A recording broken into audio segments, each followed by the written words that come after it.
La colère de Dieu se révèle du ciel contre toute impiété et toute injustice des hommes qui retiennent injustement la vérité captive. Car ce qu'on peut connaître de Dieu est manifeste pour eux, Dieu le leur ayant fait connaître. En effet, les perfections invisibles de Dieu, sa puissance éternelle et sa divinité se voient comme à l'œil nu quand on les considère dans ses ouvrages. Ils sont donc inexcusables, car ayant connu Dieu, ils ne l'ont point glorifié comme Dieu, et ne lui ont point rendu grâce. Mais ils se sont égarés dans leurs pensées, et leur cœur sans intelligence a été plongé dans les ténèbres.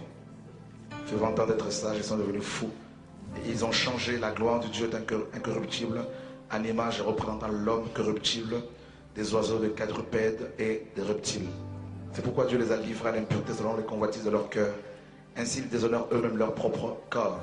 Eux qui ont changé la vérité de Dieu en mensonge et qui ont adoré la créature au lieu du Créateur qui est béni éternellement. Amen. C'est pourquoi Dieu les a livrés à des pensées infâmes, car leurs femmes ont changé l'usage naturel en celui qui est contre nature.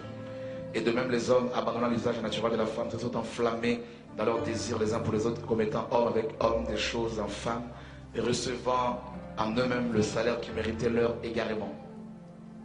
Comme ils ne se sont pas souciés de connaître Dieu, Dieu les a livrés à leur sens réprouvé pour commettre des choses indignes, étant remplis de toute espèce d'injustice, de méchanceté, de cupidité, de malice, d'envie, de meurtre, de querelle, de ruse, de malignité, rapporteurs, médisants, impies, arrogants, hautains, fanfarons, ingénieux, mal, rebelles à leurs parents, dépourvus d'intelligence, de loyauté, d'affection naturelle, de miséricorde. Et bien qu'ils connaissent le jugement de Dieu déclarant digne de mort ceux qui commettent de telles choses, non seulement ils le font, mais encore ils approuvent ceux qui le font. Paul écrit cette lettre aux Romains. Paul écrit cette lettre aux chrétiens d'origine romaine qui avaient reçu la parole de Dieu, certainement lors de la naissance de l'Église. La Bible nous dit qu'il y avait des nations à Jérusalem dans Acte 2. Certainement il y a eu des gens qui étaient rentrés suite à ce puissant réveil de Acte 2. Ils sont repartis à Rome avec le message, avec la parole. Et cette église va naître parce que Paul n'avait jamais été auparavant à Rome. Et puis, bizarrement, Rome va être justement le premier vase qui va enfermer la vérité. Et mes amis, on en a parlé, le pasteur Douglas en a parlé un peu ce matin. Les différents types de vases. J'en parle justement dans le livre qui vient de sortir, La captivité de l'évangile. Et vous pouvez vous en procurer. Ceux qui n'ont vraiment pas les moyens, on peut leur en offrir. Et parce que le Seigneur m'a mis cela à cœur, un frère qui veut me voir pour me dire il faut le faire également. Et lorsque le dernier apôtre qui était Jean va mourir, il va y avoir un vide qui va se créer entre justement les apôtres et les chrétiens. Un vide parce qu'il n'y avait plus de ministère apostolique, des personnes qui étaient là pour pouvoir veiller sur la saine doctrine. Il va y avoir des hommes, effectivement, on en a parlé tout à l'heure, il a parlé de Ignace d'Antioche, des hommes qui étaient des sophistes, des débatteurs experts grecs, qui utilisaient la rhétorique, l'art, le discours en 3 points. Ils vont adhérer pour la plupart, il y en a qui vont se convertir, mais beaucoup vont adhérer au christianisme. Ils vont devenir des théologiens, ils vont utiliser la théologie et également la philosophie grecque pour pouvoir défendre la parole de Dieu. Alors, quand Jean va mourir, il va y avoir vraiment un vide dans les assemblées à cette époque, dans les églises primitives. Et ce vide va également permettre à ce que des hérétiques tels que Arius, qui était un évêque, un des évêques de l'époque, qui va commencer à enseigner des hérésies. Il va y avoir une grande discussion entre justement Arius et puis un évêque du nom d'Athanase qui lui combattait justement les hérésies d'Arius. Et puis ce conflit entre ces deux hommes va interpeller en fait Constantin, qui va les convoquer en 325, et il va convoquer en même temps une grande réunion écuménique, la toute première réunion écuménique en 325, pour justement taire la discussion qu'il y avait entre Athanase et Arius. Et cette convocation en 325 de tous les évêques de l'époque va permettre à Constantin, qui n'était pas du tout changé par la parole de Dieu, qui n'était pas du tout converti. Et Constantin va, en tant qu'empereur romain, il va s'autoproclamer la tête officielle de l'Église. Et il va commencer à gérer ce conflit entre les évêques. Le problème de l'Église a été déplacé. Ils sont passés du domaine spirituel à un domaine purement matériel, physique, politique. Et ce qu'il faut comprendre, c'est que cette Église est née sous l'Empire romain, l'Église biblique. Et puis, bien avant même la date de 325 après Jésus-Christ, il y a eu plusieurs, à la mort de l'apôtre Jean, bien avant même l'apôtre Jean, avant qu'il ne meure, il y a eu déjà beaucoup de faux prophètes qui commençaient à se lever, tels que Diotrephe. Jean en parle. Déjà, il a eu à lutter contre Diotrephe, qui s'était accaparé de l'église, d'une des églises primitives. Il y a eu d'autres ministères, d'autres faux prophètes comme Philette, qui commençaient à enseigner des choses qui n'avaient rien avec la parole. Paul a combattu ces hommes, a combattu leur doctrine. Et quand ces apôtres sont morts, il y a eu des pères de l'église qui sont venus. Ignace d'Antioche qui a vécu, on a déjà vu cela, entre 35 et 107 après Jésus-Christ.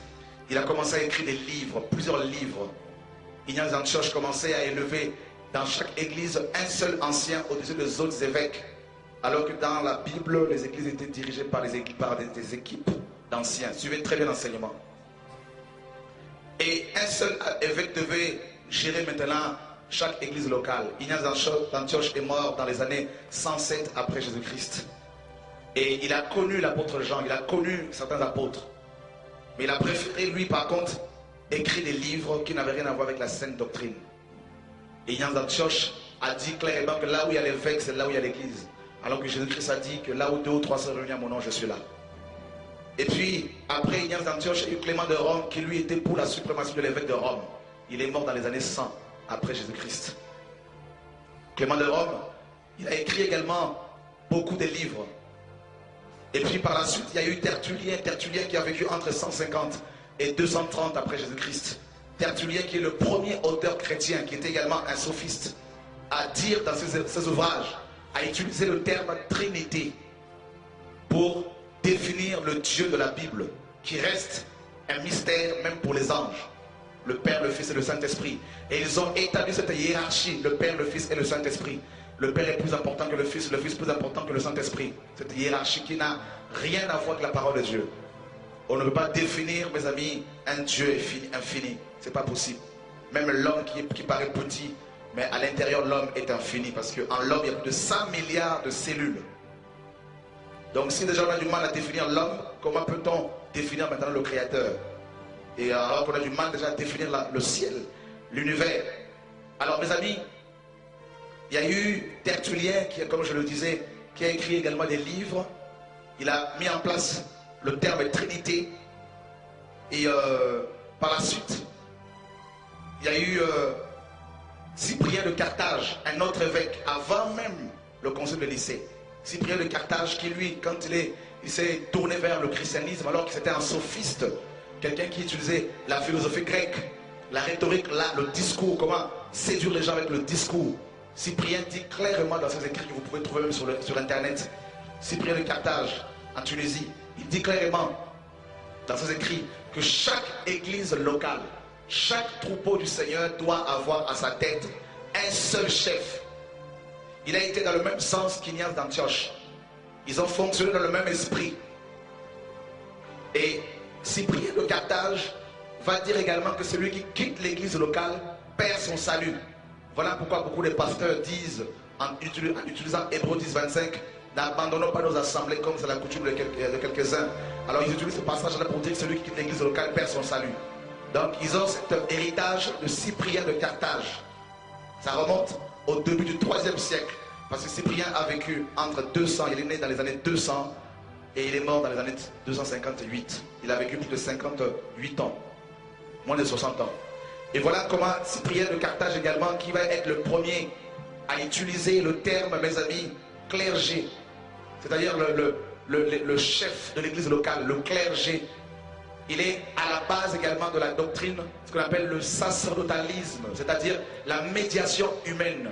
C'est-à-dire, entre Dieu et les hommes, il doit y avoir un pasteur, pas Jésus-Christ homme, comme 1 Timothée 2,5 le dit, mais un homme, une créature.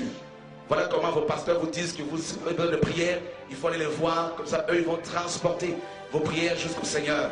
Et ils ont cet héritage de 6 prières de Carthage.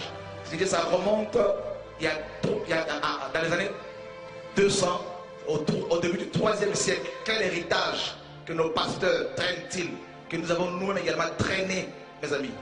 Et vous voyez à quel point ces pères de l'église, ces hommes qui étaient pour la plupart des latins et des grecs, qui utilisaient la rhétorique, la sagesse humaine, qui ont, avec leurs livres, posé la fondation du christianisme qu'on nous a prêché, le christianisme dans lequel toi et moi sommes nés.